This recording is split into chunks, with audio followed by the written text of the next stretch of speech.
As the regular season inches closer to the end, the postseason is heating up. Teams around the league are fighting for some of the few spots left for the postseason. Welcome back to Today in the NA. I'm Ava Crucian. This past weekend featured upsets, one hat trick, and teams clinching. Let's first learn at who punched their ticket for the postseason. Two squads sealed a chance for a playoff run. Starting in the East, for the first time in franchise history, the New Hampshire Mountain Kings seal a spot in the postseason. Thanks to a series sweep over the Northeast Generals, the Mountain Kings are sitting pretty with the last spot in the East Division. Down south, the El Paso Rhinos faced the Corpus Christi Ice Rays in a two-game set. Heading into the series, the Rhinos did not have a win against Corpus Christi on the season. However, thanks to an overtime loss on Friday and a 4-1 victory on Saturday, El Paso promised themselves a spot in the playoffs. East Division upsets were on the menu this past weekend.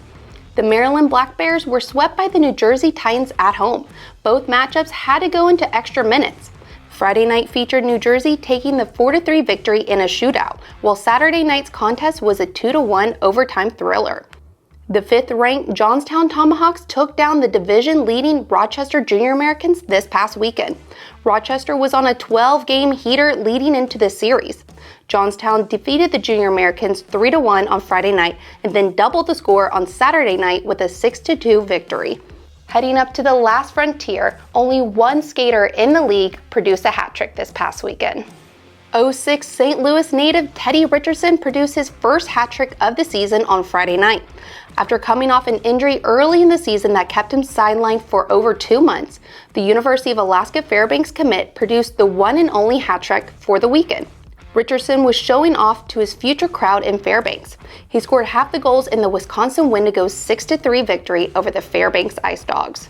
Alumni were showing up and showing out in college hockey. The Division III men's ice hockey champion, Hobart College, features 16 alumni on the squad. Taking a closer look at the Division I tournament, the Frozen Four will feature 21 players with NAHL connections in the final stages of the tournament. Western Michigan University features the most alumni at 10.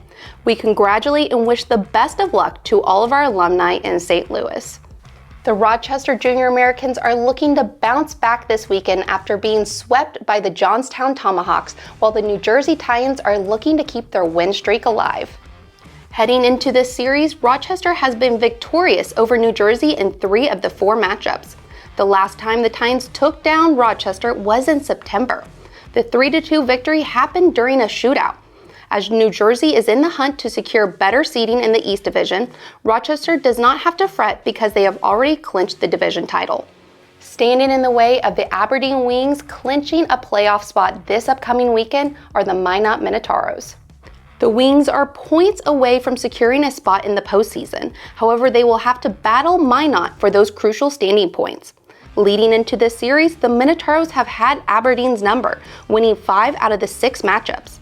However, right now the Wings feature a 5-game heater. Aberdeen currently sits in 4th place in the Central Division standings and looking to stay in the spot. However, the St. Cloud Norsemen are tight behind them. The Norsemen currently trail the Wings by 4 points and have the potential to tie things up.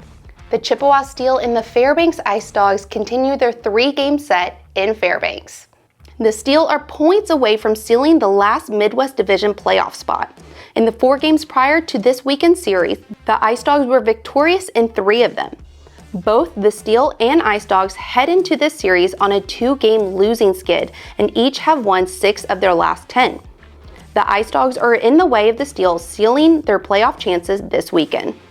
The 2 squads battling out for the last spot in the South Division are facing off this weekend. Right now, the Colorado Grit and the Odessa Jackalopes sit 1 point away from each other in the South Division standings. The Grit have the 1-point advantage leading into this series. Their only 2 previous matchups of the season came in late January, as Odessa traveled to Greeley and earned a weekend split on the road. Moving into Friday and Saturday night's matchup, the Odessa Jackalopes are looking to extend their win streak. The Jackalopes have won back-to-back games and are looking to continue their success at home.